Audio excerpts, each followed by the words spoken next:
Se thot pejgamberi Zotit alayhi salatu wassalam, kur nuk do ta prekë zjarri i xhehenemit një sy i cili loton nga frika e Allahut xhallal xhelalu, të testojmë veten tonë para gjumit apo jo, se kalova ditën sot.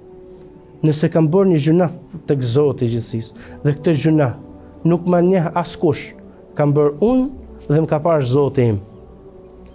A lutojmë nga ky gjuna apo jo? A jemi ne ato të cilët i friksohemi Zotit nga ky gjuna apo jo? A jemi ne ato të cilët i pendohemi dhe i kthehemi Zotit me tobe nga ky gjuna apo jo? Apo e kalojmë gjunahun sikur nuk ka ndodhur asgjë? Në momentin kur ne pendohemi tek Zoti dhe jemi vetëm, në momentin kur ne lutojmë nga frika Allah subhanahu wa ta'ala, se thot pejgamberi Zotit alayhi salatu wassalam, kur nuk do ta prekë zjarri i xhehenemit një sy i cili loton nga frika Allah xhallal xhelalu dhe atë nuk e shikon asnjë. Pra, shenjat kryesore që ne të dallojmë a jemi të sinqert apo jo është kjo, që ne të jemi në fshehtësinë tonë më mirë se sa kur ne jemi në publik.